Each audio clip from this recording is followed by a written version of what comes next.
Reboot It!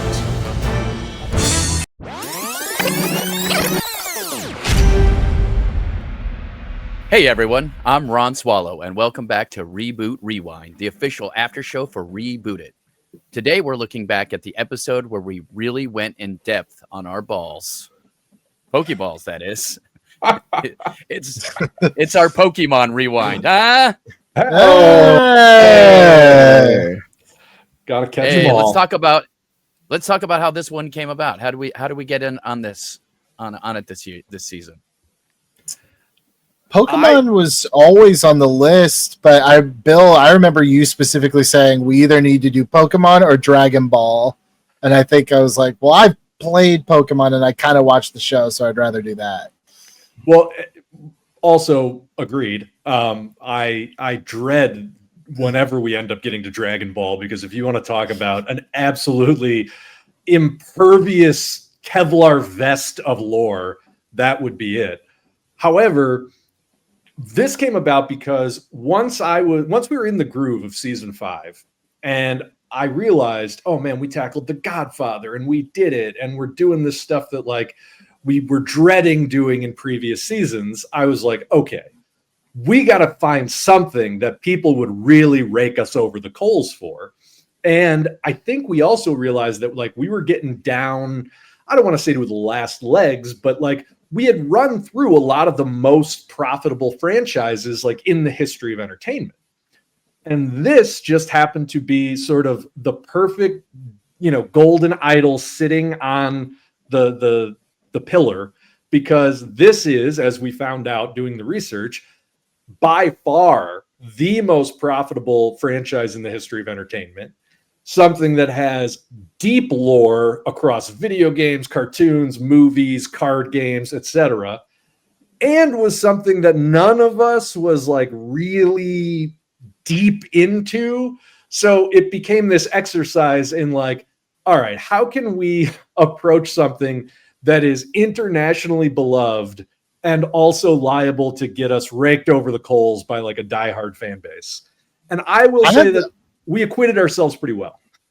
I was like, yeah, Pokemon, sure. And then when I looked and I saw the weight of it, I think I panicked a little bit, and I was like, maybe we should save.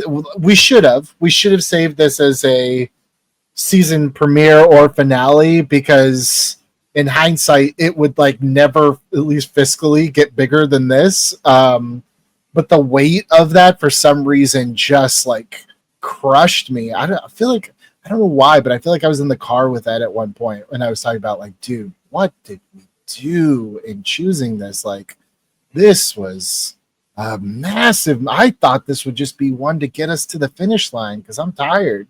But no, this was like the one. Yeah. Well, it's like, oh, I'm getting kind of tired. Let me pick up like lacrosse or something.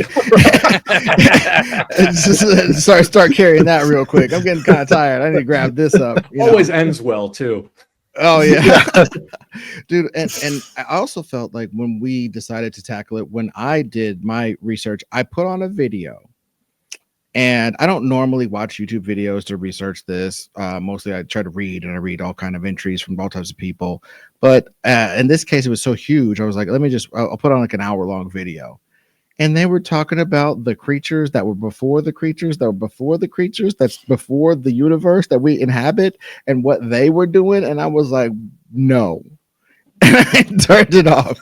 And then I read a couple things about the major characters of like Ash and that other dude, Breaker, Jack Nuts, whatever the other guy, Wrecker, whatever the guy's simple ass name was, and the girl. Pretty sure it was Jack Nuts. Sure. I'll Google it, but yeah, fairly confident. Ash, Jack Nuts. The girl. Are you talking about Brock? Brock, there you go. Yeah. So that was close to Ash, Jack Nuts. That was close. Yeah, Ash, Brock, and the girl. What's her name? What's the girl's name? Misty. Yeah. Like just like looking at no. I'm pretty sure it was Clit Tap. Jesus. And there goes the monetization. Man, we were so close. We were so close. But was that anyway, a bad word? But looking at the actual team that we had to work with, and the fact that the Pokeballs had these certain rules, and the fact that I think at some point, either in my research or it was a group knowledge, that they don't really go into the Pokeballs. That's not a thing that's really done. Like the Pokeballs are this other dimension that's never really seen. And we're like, okay, well, there you go. Reboot Crew extraordinaire. We're going to violate that instantly and go inside the Pokeballs and do all this stuff. And I just felt like that part was, as far as beginning of the pitch, that part was to me a masterstroke. I don't know when it came into the pitch. Maybe it came into the middle. But whenever that came in, I think that helped to focus what was different about this Pokemon project. That was pretty early from Ron. I think Ron literally, Bill went around the horn like, what do you want to see? And Ron's like, I want to know what's in that damn ball. And, you know, I remember it coming because somebody had maybe it all came together, and I feel like we should play the recap of this pitch sooner than later because there's a lot to it. But somebody came up with the idea of doing this at the Sphere in Las Vegas, and I genuinely don't remember. I think that I think that was you, Bill. I think like I set you up and then you took the shot, you know? That might be it, yeah. And I just remember that clicking with like, well, if we're going to do a story that reveals what's inside the Pokeballs, what better venue than inside a giant ball? Mm-hmm. Yeah. Well, and I think that this is one of our best pitches, I'm going to say ever, because I feel like all of us were hitting things back and forth together, like really making it work. And Billy coming up with the simple idea of like, they've done everything with Pokemon. We have to do something different. And that like really, you know, everybody's like thought process and creativity process. It's just like, we have to go out of the box and come up with something way different than anything's ever been done with Pokemon. Because we've done live, we've done every, you know, animated, we've done TV show, we've done all of it. So it was like, okay, well, you know, what do we do that isn't a video game? Although we kind of looped that in. We did. I think that was I said in the episode, but I was like, even though I'm not like a super connoisseur of Pokemon or even a regular, I just have so much respect for how they, no pun intended, have been able to evolve over the last 30 years. And it's not just staying relevant to a niche audience. Like they are white hot 30 plus years later. I probably because I was researching, but my Instagram algorithm started feeding me these crazy ass videos of people at like Target and Costco that like go right when the store opens and beat the snot out of each other to get boxes of these cards.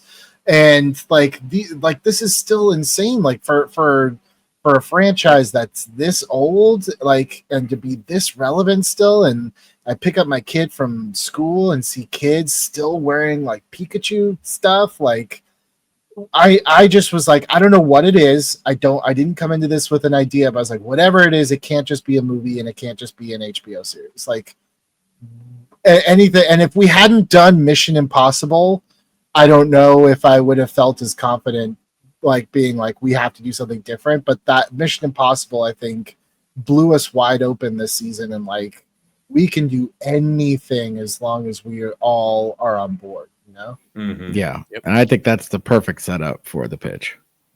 Let's do it. Well, I'm going to call up Zaslav before I say that we achieved reboot here. Oh, yeah. So shit. Let's just see what he says. Hello? Hi, it's the development team calling you back. How are you? Calling me back, huh? You're calling me back? Here's my question for you. Do you want to work in the mailroom of Warner Brothers Studios or the new Warner Brothers cable networks? Because I've got 2 different mailrooms I could send you assholes to. Look, we think... I think because I was the one who hung up on you. I think you're gonna like what we have. We just didn't want to stop our juices from flowing. Stop your juices from flowing? I'll cut you off like an Orange Julius after 1973. Your juices are never more important than my phone calls. All right, hear us out. We're so sorry. yeah, we think we've achieved reboot. So what we have to pitch you is essentially a whole new, it's a live theatrical experience inside the Sphere in Las Vegas with the concept of you are entering a Pokeball. It's the first time in the history of the franchise that we are seeing inside of a Pokeball, and we're doing it in immersive reality. And the whole idea is that Pokemon have been disappearing from their Pokeballs. The entire tournament of Pokemon fighting is collapsing, and so two of the only kids who still have Pokemon in their Pokeballs have entered the world of the Pokeball, and they are live action actors within the volume of the Sphere. And what they have to do is find out what's happening to the Pokemon. We get to see where the Pokemon live, but better than that, we realize that there are Pokeballs inside Pokeballs, nested dimensions to hold Pokemon. And so now we're going through all kinds of worlds changing around us in the Sphere, right? Big reveal. Who's down at the bottom level? It's Ash and Pikachu. We get to see Ash and Pikachu in all their glory fighting a dark Pokemaster, a corrupted Pokemaster or a corrupted Pokemon god who has been trapped in the lowest level of the dimensions for generations. And he has gotten out, and he's kidnapping Pokemons from inside their Pokeballs and turning them into a dark army.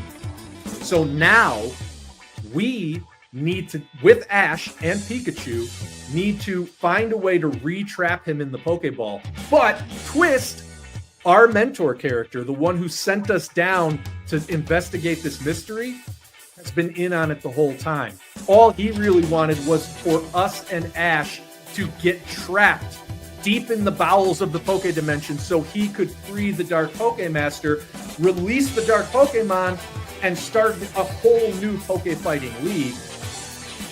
Here's the even better part. Two things. Number one, Ash turns into a Pokemon. Number two, at the end, the Dark Pokemaster is defeated by us, Ash, Pikachu, and our Pokemon, but all the Dark Pokemon escape. So AR experience, you take your Pokemon Go app, you snap whatever pictures you can, now you've got a whole new breed of Evolver Pokemon in your app. And finally, Ash has to live with Pikachu in the Pokeball as our two new heroes escape back to the human world to bring justice to their evil mentor and reignite the Poke Fighting Championships. Come on! You gotta love it! Fourth quadrant. People are going to bring their whole family to Vegas to do this. So you're going to make money in a bazillion different ways. Through grandmas, kids, hotels, kids, felons, all of it. Gamblers. Plus gambling outside of it, not inside of the Pokemon, obviously. Dude, the book being like, okay, I bet that this time we get 2 this ones and 2 that ones. I'm gonna parlay that with this and that and the other. You know what I'm saying? Because these are randomized. If we have these random people, you can bet on it. Another income stream, baby. Frankly, I don't know what the hell you guys are talking about. We are going to make a TV series for HBO Max starring Justice Smith, star of Detective Pikachu. What the hell are you pitching me right now? Something better than that? Multiple income streams. A future. We could make Justice Smith be the Dark Pokegod. I think that's on the nose, Ron. But he's also a magician in the dungeons. Zaslav, you're killing me. You know what multiple income streams sounds like to me? Multiple tax liabilities, you idiots! All right, we'll talk about this later. I can't believe frickin' Sphere in Las Vegas. You gotta be kidding me. I love when we get real hammy with our full immersion theater with Zaslav. I love that. Yeah, it is pretty entertaining. So someday I'm gonna have to put the raw stuff up, by the way, because Bill will be like, "Oh, I fucking hate you," and then he'll be like, and then like just going back and forth in character. Oh, it's amazing. Pretty great. Fantastic. So does this still land for everybody? Well, Go ahead, Ed. I just want to say probably I would be the only person willing right at this instant to be like, okay, Bill getting nuts really helped, and Billy agreeing that Bill should get nuts really helped, and to make it this totally different thing. But in the cold light of day, the prospect of making a regular ass movie or series, I'm not saying it eluded us. I'm not saying we cowered away from it like Superman retreating from kryptonite. I'm not saying that. I'm saying someone could make that case. And I think all of this other stuff, and we did tell a story. I agree with that. We told a story. It was loose. It was as loose as some of our loosest things, I think, by design, because we made it more than a TV series. But I just think someone could say that we chose to not just do a goofy movie version that had a couple taped together narratives from previous Pokemon things. The fact that we chose not to do that, breaking kayfabe, we just recorded the episode about Captain Planet. And Captain Planet, we decided to just throw it down the middle, stay safe, stay straight, and make something that could probably be produced. This was like us going, well, nothing like this has been produced, but that doesn't matter. Let's get nuts. And we put the little charcuterie board under our lapel, and we shook the poker at the Joker. You know what I mean? And we did get nuts in this one. And I applaud us for that. If there was one, fracture in our armor, it was that we didn't tell a straight up regular narrative story that you could sell to HBO Max or Netflix or something of that nature. I think that's a feature, not a bug, but I could see people thinking of it as a bug. I've actually got a different pickiness about it. First off, I still think it's great. I love it. But here's the thing. Would that make as much money if it's only at the Sphere? Because you can't go and see it at a movie theater. Like, there isn't a place to go see it. There's only one place to go, and you have to go to that place. And then that gets rid of the ability for a lot of people to go see it. So we'd have to do something like add it to meta glasses or augmented reality, or something along those lines that gave it access to a lot of people. You see what I'm saying? There's a comment that comes later where I addressed this kind of head on, and okay. I had thoughts about it, but I'll save it for later. I'll save my thoughts then as well, as far as the economics of it go, because I think that is an interesting discussion for sure. Let me just say though, to push back a little bit against what Ed was saying, I do think, look, we were playing into the conceit of you're going to walk into the Sphere, and the inside of the Sphere is going to reveal what the inside of the Pokeball is, and which is right. Wouldn't you know it, there's actually multiple levels like Inception. So we can jump into Pokeballs inside Pokeballs and go into wildly different visual dimensions. And that is 100% just playing with the medium being the message, right? However, outside of that, I do think there's a real story to this that would be satisfying and could be told in a more traditional way, that even if it were just a movie or it were just a series, it would still feel like it justifies its own existence, because that whole idea of we're going to reveal what is inside the Pokeball is worthy of holy shit, there's going to be a brand new Pokemon, feature presentation or whatever it is. And I think that was something that we identified even while we were discussing the pitch, was even that Detective Pikachu movie was all about the limits of Mewtwo's powers. And Mewtwo is one of the rarest and most talked about Pokemon. And so getting into how his powers work and how you could use Mewtwo to evolve or devolve other Pokemon was a whole big new addition to the lore. And so I just think that like anything we were going to do would have to at least live up to that. And so if we're just telling the story of like, look, Pokemon are disappearing from inside the balls. Nobody knows how it's happening, but it's collapsing the economy of Poke fighting.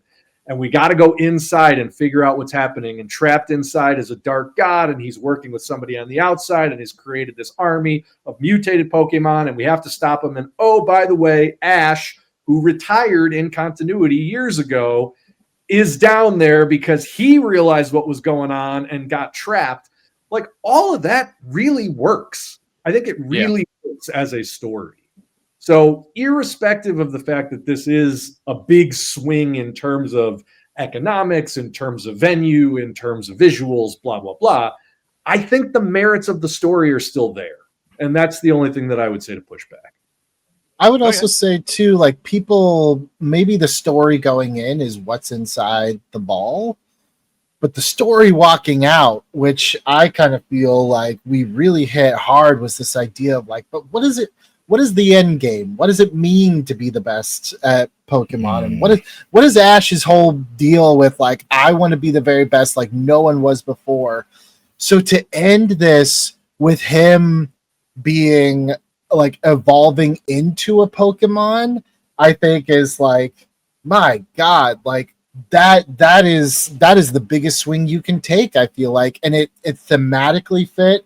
I feel like it wasn't the end of his story, but it was the end of everything that had built up to that moment, which is 30 plus years of lore, to really kind of like give this character not just an endpoint, but also a jumping off to a brand new generation. So I felt to me, while I totally 100% could see someone being like, you guys very cleverly sidestepped it the same way that you did Ultraman, which was like, we didn't do our homework, but we can talk around it. I don't feel like that's necessarily the case with Pokemon. I feel like we really did try to respect what had come before without getting too lost in it and find a way to pay it off to push it forward. And that to me is why this one is on my Mount Rushmore, like for sure, if not my favorite episode we've ever done. Yeah. All right. By the way, I might even have to take it back on the economics part, even though we're going to get into that a little bit, just because the Poke cards that of Ash would be like making a whole deck of new mutated Pokemon where the key one is Ash people would go lose their minds. They would. Well, I mean, we had talked in the episode of having it be like the rarest card, like, you know, maybe 3 in existence or something. But I the other thing, since we recorded the episode, the Wizard of Oz has been kind of redone and retouched and made specifically for the Sphere. And I know people are so pissed off about it's like, you don't go to that because you want to finally see the Wizard of Oz for the first time. It's cut down. It's like an experience, right? But one of the coolest things that I saw that they do is that scene where Dorothy and the Scarecrow are picking the apples and the trees get pissed and throw them at them.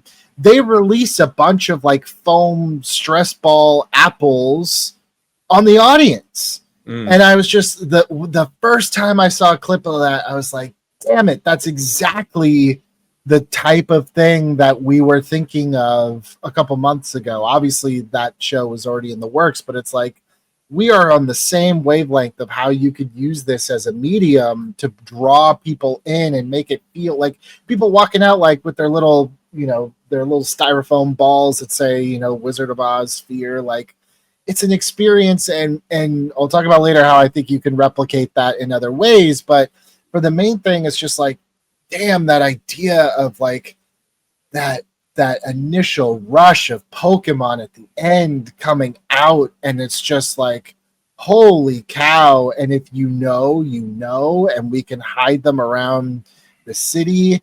And it's just like, I don't know. I still get goosebumps thinking about the possibilities. Yeah, me too.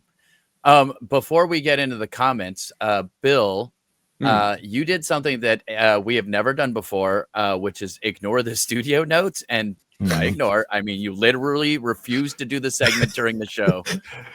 So what was the thought behind that? Did you plan it, or was it just like spontaneous because this was going so well? this was the first and only time that I felt like we were cooking so hard that I didn't want to do us dirty. And so my feeling was like, well, we can't just not have the Zaslav segment because, you know, that goes against the whole ethos of the show. So again, I love committing to the bit. In the kayfabe of the show, we would have to ignore the phone call.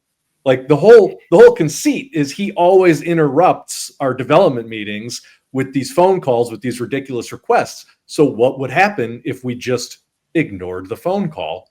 And that 100% just came from me feeling like I don't like even number one, I don't want Zaslav to just give us a conveniently helpful suggestion, but I also didn't want to do anything to derail us from the path we were on. And I promise I might never do that again. But this just felt so much like we were cooking with gas, like we caught lightning in a bottle. I didn't want to fuck with it. So I did what I would have done. I ignored the phone call and said, we'll call him back when we come to the end of this road that we're on.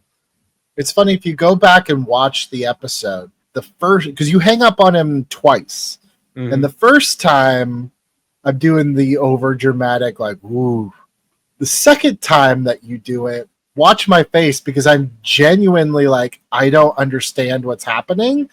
And like, how is this going to come back again? Like, I'm like lost, and it's like real. It's like not acting. It's like, you know, Stanley Kubrick actually scaring the shit out of actors to get the right reaction. I'm like, I don't know whether okay, I guess we're hanging up. Somehow this is going to come back, but I don't know how. So yeah, but I didn't know if you had planned that ahead of time or you were just like, shit, no, we're already breaking rules, you know? Yeah, that was a rip in the moment, but it just can't. I mean, what's funny is like that just comes out of the exact same exercise we do when we're thinking through these stories, right? Is like, all right, if we do this, then what would happen? And you know, and we had already in season 4, the whole conceit was like, all right, at the end of every pitch, we'd have to go back to the producer that we were working with that week and see what they thought. So my feeling was like, and yeah, I didn't communicate it to any of you guys as we were doing it. So I just played it totally close to the chest. But my whole feeling was like, yeah, we will literally call him back and just work it into the wrap up of the show. And it, you know, you just saw it there when we replayed it. I don't know if it worked seamlessly, but it worked. Well, yeah, I would just want to say I thought that was remarkably brave to ignore the guy because like he's a real guy that really is our boss. I don't know, you guys like talking like it's somebody's decision. That was really brave that you did that, dude. And you could have got us all fired and sent to the mailroom, but you know you took that chance. And I still don't know if we're going to the mailroom, but I do think. I'm not retracting my statement earlier about like I didn't want this to be an hour and a half of us blowing ourselves, but yes, the story does hang together. Yes, I'm very proud of it, and what I'm most proud of, and maybe it'll be in one of the comments we're about to get to, but I feel like right in the middle of the episode, I just pulled a Bill from one of the episodes where Bill goes, "All right, I have to be strident about this point." Or else everything we build from this point on will be on marshmallows and it'll fall apart. I have to draw a line in the sand as to what this is right now.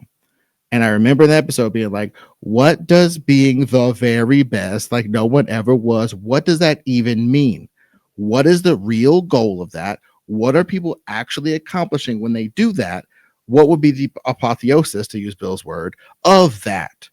And the fact that we got it to the apotheosis of the best Pokemon guy doesn't just master Pokemon, he becomes them. That's how dope he is. And the people being the best are young kids being the best, them being the best like no one ever was. Not better than anyone ever was. I want to be the very best like no one ever was. These dudes are the very best in a totally different way. Introducing kids to a new set of characters we could sell them, baby. Money fan. Just imagine a money fan right here. You know what I'm saying? That part was a master stroke, and I'll never back off of that.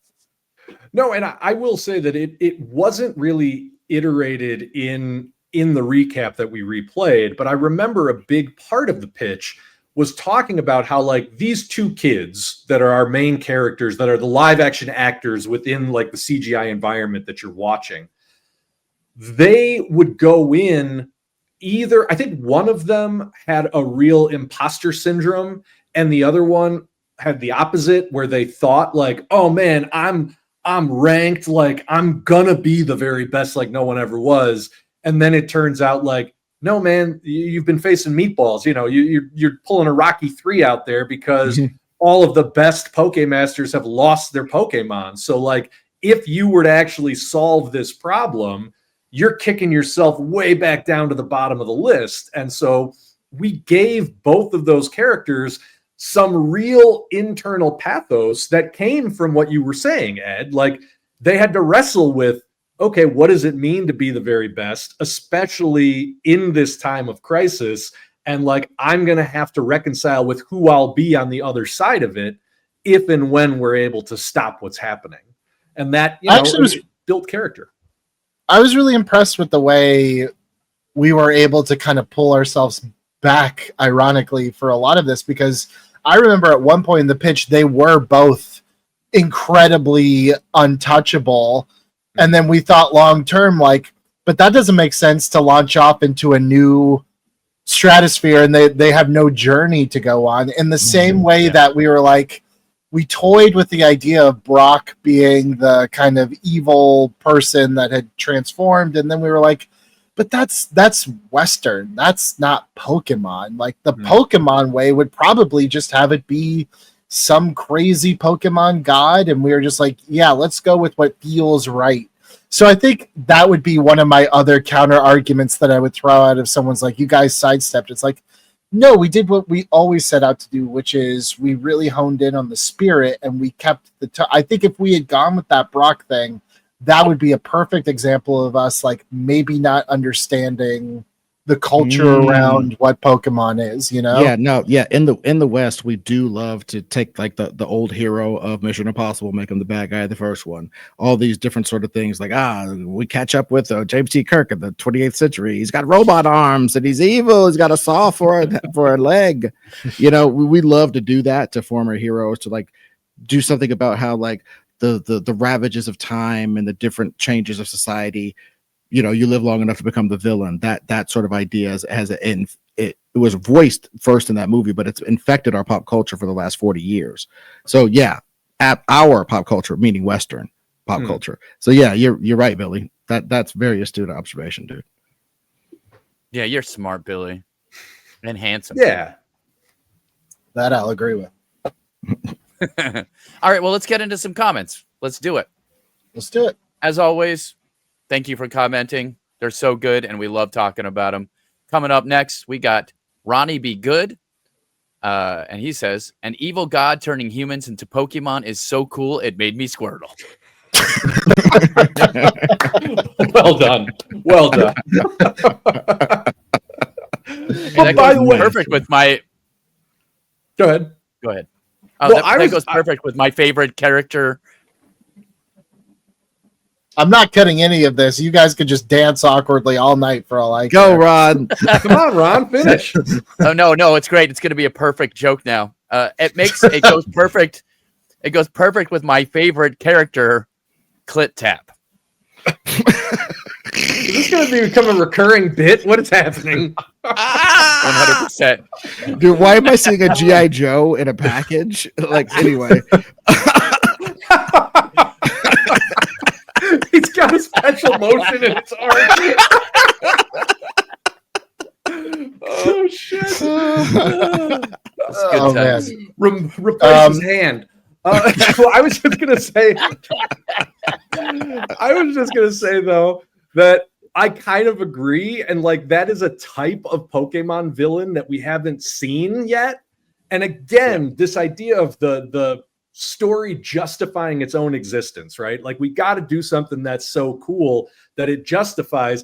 We've made 26 movies, who knows how many cartoons, X number of video games, yada yada. So if we're going to do something that actually feels big, it's got to have some new ideas. So I love that you squirtled, because that was the point. I mean, yeah, I think like the temptation to be self-referential and nostalgic is just overwhelming, and I think that was that Brock moment in that discussion that we had, and so I really do I agree about squirtling yourself in that we did what Pokemon has done always, which is we created a whole new big bad that, I mean, crassly, we can merchandise and have them come back in sequels and whatever, you know? Hell and, yeah. and just real quick, in my research, trying to watch a video and then turning it off and then reading some stuff for 20 minutes, I did come upon like a bunch of stuff about ancient gods and the different ways gods were in the blah blah. And one of the last gods taking refuge in a Pokeball and going mad in there and wanting to get out and infect the world with his madness that he cast away himself in, you know what I'm saying, inside the Pokeball and got weird, wants to get the weirdness out or bring everybody down into his world, whatever. That's just great. It goes with the whole Poke thing. They have weird gods, maybe not a weird dark one. We made the environment for a dark god to be born. Yeah, good stuff. Yeah. The Agra Well, let's get Manyu of Pokemon for those Zoroastrians in the audience. Go on. What about equestrians? Where my horses at? Anyway, all right, go Ron.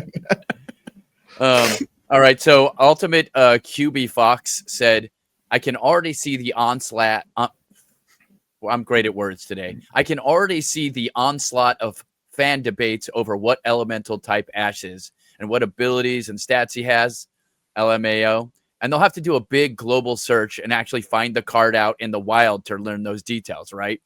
So just intrinsic engagement material for the community on every level. Yeah, I think that was. But again, you pointed out one thing which I 1,000% agree on.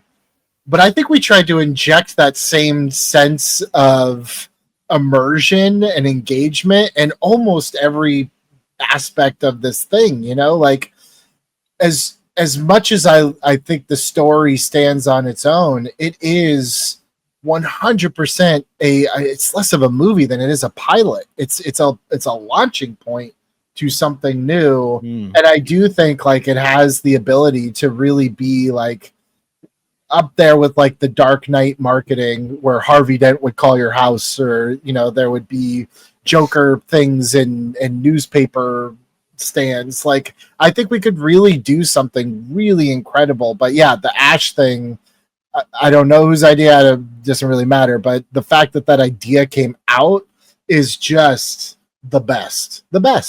Yeah, I agree with that. And I mean, I also think that Pokemon has Billy, you said it at the beginning of this episode, like they've really made it their mission to stay sort of as cooperative with their audience, to stay as interactive as they possibly can, which led to things like the Pokemon Go app and like real in IRL poke fighting tournaments.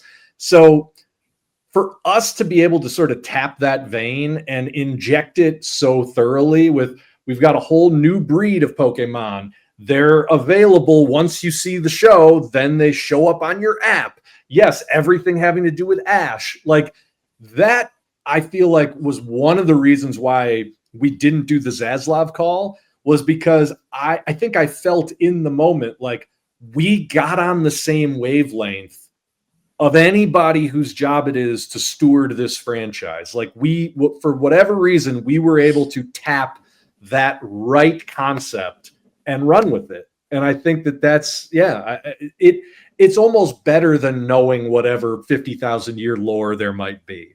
It's like we connected with the thing that makes it work. Yeah, I agree. So we got Get Shitty, great name. Billy starting out with Pokemon is too big for just a movie. What an effing foundation to build this structure. I had to, not say the F word because I said clit too many times. It's already over. It's over. Just let it go. Obviously, this interactive AR live stage production / film idea for an international property from Japan isn't solely residing in Las Vegas, guys. I mean, there's a global travel boycott on America, and rightly so. There's going to be 20 of these and thousands around the world. Want to be clear here, I'm not a big Pokemon person, nor am I into any of this eventification, AR, 5D chess ass shit. Man, I don't even like recliners in movie theaters, let alone waiters serving lobster in them. But this would be a monster global hit. I have no doubt about it. Can we pause there for a second? Yeah, sure. I want to jump ahead. Sorry, Ron. I know you're the host, but just because we had brought this up before, there's another comment that basically says the same thing, going all the way to the end of the script here. This was Angie, and I'll just read it real quick. She said, "I never liked Pokemon as a kid. I was a Digimon girl. Can't say I would go to the show, but very creative. You incorporate ideas. I also think this could work outside of the sphere in a modified IMAX theater." To which I said, or the Cosm theater. Or even VR for PlayStation or whatever it is. You mentioned MetaQuest. So what I was going to say earlier is, honestly, this is one of the pitches I have been thinking about for 3 months or however long it's been. And I do think that, how do we tackle this, right? Because I agree. You can't, in a real world sense, you can't leave all that money on the table, right? So I kind of look a little bit at well, what did Hamilton do? Well, they filmed a performance and put it on up as a movie, and I almost wonder if you could do something similar and you modify the experience so that if you could watch it at home, let's say you don't have any sort of AR or anything like that, there's still kind of VR. There's still AR experiences that can be in there, and you're just modifying it slightly for digital. Perhaps let's say I buy the digital copy of this movie from iTunes the day it comes out. They can put customized watermarks on screeners that they send out to the press. I don't see why you can't put out a customized AR if you buy the movie that gets you a Pokemon that isn't available at the Sphere. It's not available. We can make this. I mean, really what you could do is you could make it so if you want the whole experience, you got to go to the Sphere, you got to go to Cosm, you got to get it on your VR thing, and you got to buy the digital copy because they're all going to get you different Pokemons. And I think maybe that's and if you pirate it, the watermark's not there, so you don't get shit, and that's your punishment. But I do think that that story we can make available. My thought was you do it the Hamilton way, which is I think you kind of film a performance and maybe kind of fudge some of it together so that people at home can get at least the core experience. Because at the end of the day, we are still telling a story. That was my thought. So my thought was actually kind of the opposite. Okay. Oh, interesting. Yeah, I think, look, don't think about this as a movie release because the economics aren't the same. Think about this as a Vegas residency, right? Celine Dion spends 3 years, well, more than that now, but her contract is for 3 years in Vegas. And they put tens of millions of dollars into the stage production of that show. For a lot of these Vegas residencies, they construct an entirely new stage from scratch and then dress it, do the lighting, do the effects, do the backup dancers, do the band, yada, yada, right? You make that money back because it's a destination and because people fill that audience out, maybe not to sold out capacity, but day after day. We all know movies now have about 3 weeks to make their budget back in theaters, and then they're dead. That's not the economics of this. You'd have to think about this as a destination. And I think it's almost like you want to make it as limited of a availability as possible. I agree. You're probably also going to put on a production in Japan. Theoretically, you could put on a production anywhere they have an immersive VR space, which is a growing thing. I think they're building one in Dubai. There are some overseas. I think there's one in Singapore. And that's probably just going to get bigger and bigger. as there's content to fill those spaces. So in a lot of ways, this could be a pioneering show in that you do a 1-year residency in Vegas at the Sphere. And for very story specific reasons, you can't see this show anywhere else in the world ever. So either come to Vegas and see it, or you never see it, which as fans, you feel like, oh, that sucks, screw you. But it's no different than like putting on a show. I remember when I was a kid, there was an IMAX Michael Jordan documentary, because a kid growing up in Chicago, that was crack. Put it right into my veins. You were never going to see, like 30 years later, yeah, they released it on home video, but otherwise you were never going to see that unless you could get yourself to an IMAX theater. And the only IMAX theater near me growing up was at a Six Flags. So it's like I had to buy my way into Six Flags and then pay for the IMAX tickets. I did it. Yeah. I mean, okay, can I push back on that? My pushback to that is I can understand Celine Dion's next album if I didn't see her show. I can understand Michael Jordan's next basketball game if I didn't see the documentary about his life. If we're trying to launch something, I don't know if like gatekeeping it so hard is going to end up biting us in the ass if we're trying to pave the future for this thing. Like, I think the exclusive part is the full immersion, but somehow we still need to deliver the core story in a mass way. Well, hear this out though. The only thing you really need to take away from that is, number one, there's a whole new breed of Pokemon. It's the 8th one, I think, right? And they're now available. And as with comics or Pokemon or any of these sort of collectible commodities, you learn about it as you get deeper into it. So you don't need to know the story of where the dark Pokemon come from, really, but you're going to want to. You really want to. I would rather put it out myself than have someone watch a cell phone version of it on YouTube. Yeah. Well, I want to weigh in on this because I think it's a lot of this is a distinction without a difference, because obviously it's going to have to become consumer facing and available, period. Duh. But I definitely agree that there is a special type of exclusivity that we could breed with this. You got a bunch of animals in the bowl. I think you could do something like the Pokemon, the digital artifact Pokemon, evolved Pokemon that run across the dome. If you watch the show, are different power level, different stats, different dopeness than you could get in any other thing. And obviously, if you make your way to Japan and then you make your way to the Scottish Dome, and then you make your way to freaking Australia, and all these rich people will have the best Pokemon, but isn't that the way right now? Yes. So once, you know what I'm saying? So you make your way around the globe, attending these live events as they pop up, and you get more and more super duper evolved Pokemon to the point where you guys only be able to fight yourselves. So we could even license shows of these guys only being able to fight themselves because they got the most strongest Pokemon of all time, and have something around those weird people. You know what I'm saying? But the bottom line, I digress. The point is the exclusivity of the thing. And then in the year, let's say a year and 6 months that we're running this show exclusively in Vegas. And then towards the end of that year, it pops up in Sydney in the stupid dome or whatever the hell. I think during that time, we are creating a video game wherein you can, as immersively as possible at home, or a video game / a version of it for glasses and all Oculus and all that shit. All during that year and a half, and probably the 3 or 4 years before that, we're formulating how to get that as cheap and consumer facing as possible. So yeah, they can do a version of that at home or whatever. But I think it's just going to stoke their fire to see the original thing that inspired all of this.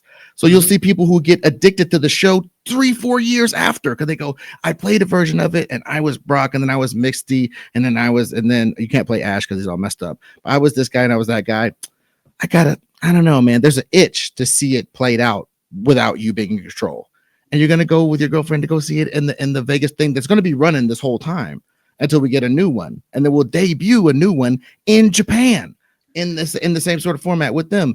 I just see it could all go together, guys. It really can't all go together. Touring show that inspires video game, that inspires blah, blah. I was just going to say, I think the comparison is the touring version of a Broadway show, right? Like you mentioned Hamilton, but Hamilton is kind of the exception that proves the rule. Like other than Hamilton and maybe Les Mis, I think they also with the original cast did a recording of the original cast of Les Mis. Like you don't get to have that experience unless you go and see it at a theater where those people are performing. And by the way, once they step back from their roles, it's done. Like it just is. And so in that same way, like we're not going to gatekeep by making this some very limited engagement. It'll be open somewhere in the world for 10 years, but you got to get to where it's open, you know? I think I'm still just hung up on like every example that has been pitched out is like, but you're not pitching Hamilton the series that follows it. You're not pitching Les Mis the series that follows it. It's like I would want to give the series and the cards or whatever the best footing possible. So maybe it is like a time thing. Maybe after like 2 years or whatever it is, you finally make a version of the Hamilton in theaters or whatever it is. But it's just like at some point after the exclusivity is worn off, or hell, maybe it's truly just based on ticket sales. Like when sales have dipped enough and we just need that last bit of income, then it's like, hey, we're putting this on digital and there's a watermark for a new Pokemon that even if you went to the shows, you can't get it there. You can only get it here. Because I think that's really the only way. We gotta nickel and dime these nerds, man.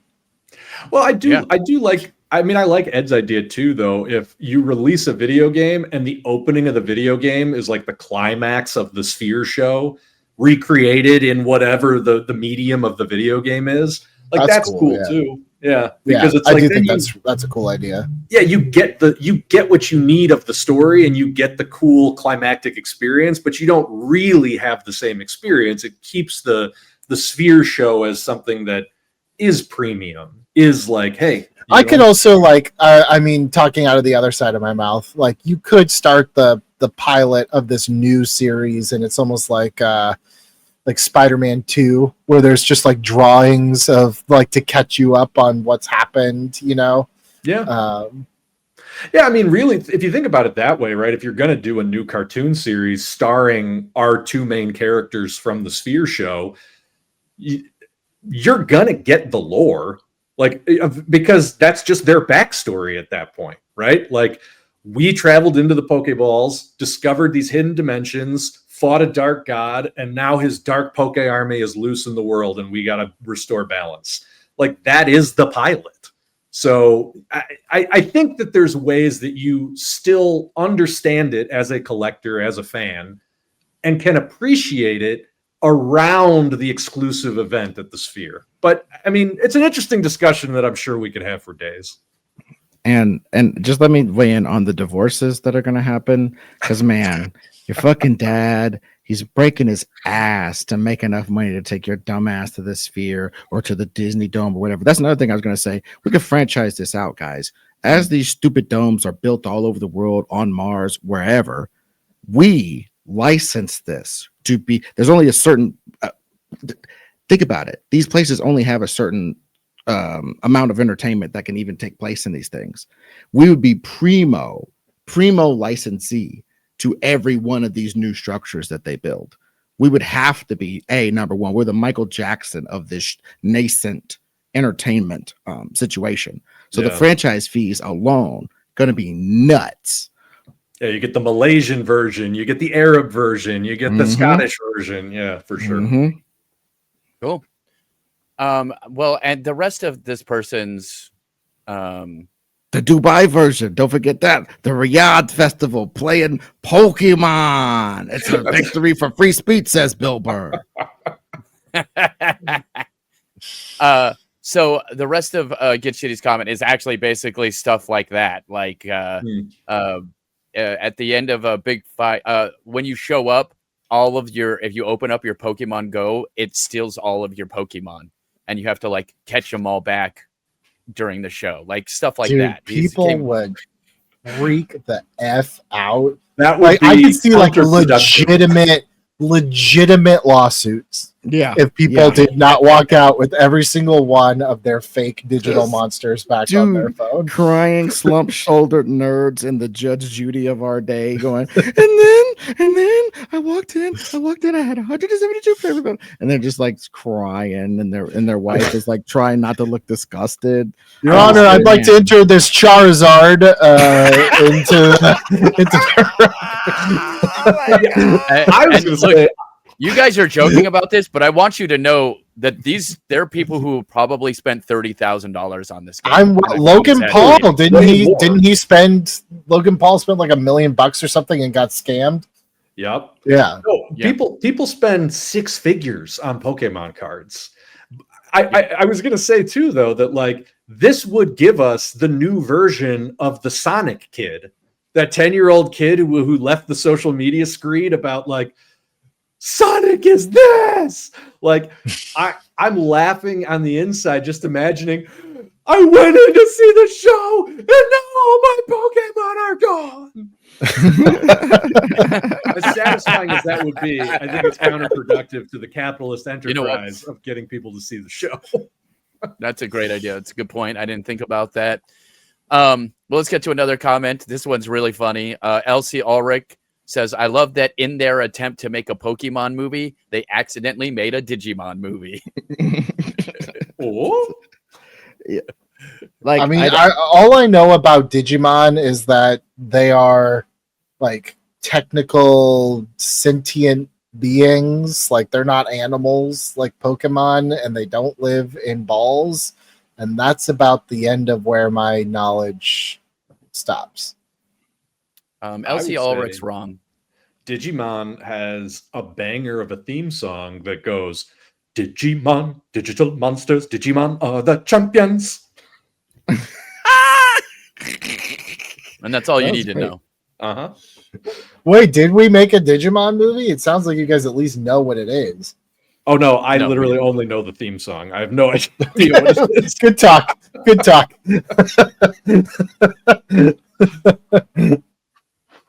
Well, just for fun, let's just look this up. Digimon Pause the plot. show. Digimon, as short for Digital Monsters, is a Japanese media franchise which encompasses virtual pet toys, anime, manga, video games, films, and a trading card game. The franchise focuses on the eponymous creatures who inhabit a digital world, a parallel universe which originated from Earth's various communication networks. So, I mean, it is interesting, but also, no, it's not a Digimon movie. well, I think what they may be nested realities. Go ahead, Ed. Yeah, well, yeah. little bit. Number one, maybe. Well, they have the different types of them. There's like, because they're like computer viruses. So there's one that's like a virus, one that's this, one that's that. And I think they're just trying to say basically, I'm just trying to make this not make sense, because like I know people are pithy on the comments, and I want to appreciate the joke. So I think maybe the fact that we had given our Evolver Mon or something like a specific job, and it's in this weird inside the virtual world of the ball, you could kind of see how maybe it would be like a Digimon to this person. So that I'm just trying to make I think that works. Yeah, Okay. no, you're right. It does work in a way because we are talking about digital stuff right now. Okay, sure, fair. All right, so we got There you go. Dracoon. And Dracoon said, I'm sure if you pitch it directly to Pokemon, they would be all over it. Also, have you guys ever heard of The Mystery of Edwin Drood? It's a murder mystery musical that during the intermission, the audience votes on all the major plot points for the back half. So when the musical resumes, whatever the audience voted for is what gets acted out. For those wondering, it's based on a novel Charles Dickinson was writing. Unfortunately, Charles Dickens died halfway through writing the book, so it was never finished. So that's why the play is all decided by audience vote in the back half. Oh, that is super interesting. And I did not mean Charles Dickinson, who is related to Angie Dickinson, for those wondering at home. Yeah, yeah. The Tale of Two Housewives. I like that. I think that, like, that's interesting. I haven't heard of it, but it feels very like Clue movie to me. You know, there's a ton of interactive theater. It's not like we're trying to reinvent the wheel here with interactive theater. Like it's been around forever and a day. But that's an interesting way to finish that novel, which is like, here's 4 different scenarios. We'll see which one you guys like the best. Do you guys remember there was like a choose your own adventure? It wasn't based on the books, but it was a movie that you had to see with like an ABC clicker.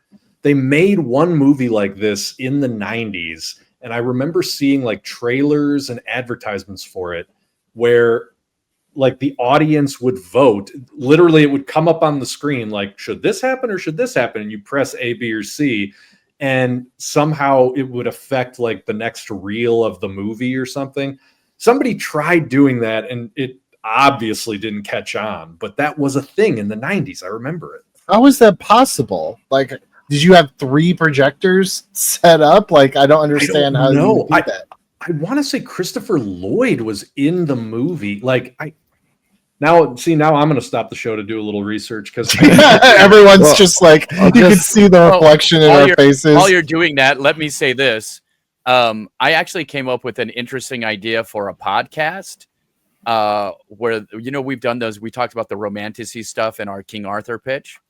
My idea was to write a romanticy novel, but what we would do is we would write the first part up to a certain point where an important plot point's about to happen. And then everybody listening gets to vote on the like 3 or 4 choices we give the 2 main characters. And then we have to then write from that point on the next episode. And you would have, 2, like one of a woman playing the woman protagonist and whoever playing the voiceover actors. Basically, you have 2 voiceover actors playing the characters. And then I make it a sort of choose your own romanticy podcast. Well, I'm gonna get a bunch of Snyder bots and flood your stuff with like just. I found it. I found it. It's called Mr. Payback, an interactive movie. It was produced. Okay. One of the producers was Bob Gale, who obviously was the producer of Back to the Future, and in the movie was Christopher Lloyd, who plays racist boss Ed Jarvis. So I'm glad I didn't hallucinate this. It was a huge flop, but there was a concerted effort. It was a company called Interfilm that wanted to try to integrate software with movie theaters in like an ongoing way. And this was their first thing, and it made absolutely no impact whatsoever. And so they died an ignominious death. But something that they were trying to do in 1996. Crazy. People hated it. Now that I'm looking, Roger Ebert gave it half a star. Entertainment Weekly gave it an F. Honestly, this is the thing, guys. And it's been true since time immemorial. Even with that choose your own adventure guy, when you write 4 stories, you don't write no stories, and the shit ends up whack as hell. Period. That's what happens. You get too much choice, ruins the whole jazz. So I mean, and you can't really formulate any of the plots to their truest degree because you're trying to make 4 or 5 of them. That's what I think happens to that sort of stuff, and that's why I think we generally reject it. And I wish we would tie that thought to things like AI and stuff. Like there's a soul missing. There's a real reason for being missing when you do weird gimmicky crap like that. And I wish we would kind of tie that to like recognizing when there is a true lack of art for whatever reason. I wish we'd kind of tie that together. Yeah. That'd be my art. Guys, we have gone so long that my freaking loop stopped, and it's like a 4-hour loop. Well, you're letting the people know that we batch record these rewinds, but go, yeah. Ed already blew it. Ed already blew it with the freaking Captain Planet. It's almost midnight, and I'm tired as hell. Well, that's a good point for me to say. Well, as usual, we've learned stuff that Ed doesn't like to give you choices. No choice for you. You get what Ed tells you and what we tell you, And if you don't like it, too bad. Go get some other art somewhere. I like Ron's learning corner at the end. I feel like he should be putting on a Yeah, sweater, I changing think the that's going to be my shoes. new. And dude, my only caveat to any of that is when we let the reboot fans dictate to us what we would do, it has turned out great every single time. So it is very obvious to me that one of our major contributions is not necessarily creating, but attracting the sort of fan who can play these sort of additive games with us, who can kind of be additive to our process when we give them a little control of the controller. So I think that is a testament to our audience and a testament to the reason why we're doing this. But also Ed's real overarching point is that just let the storyteller tell the story and enjoy it if you enjoy it, and don't enjoy it if you don't. Because when you're mamby-pamby and just putting it out there, being like, hey, what do you think you should do? Should he push the button or not push the button? And somebody's got to push a bunch of shit while they're trying to watch a movie. It's going to go bad. It's not going to go well. I 100% agree.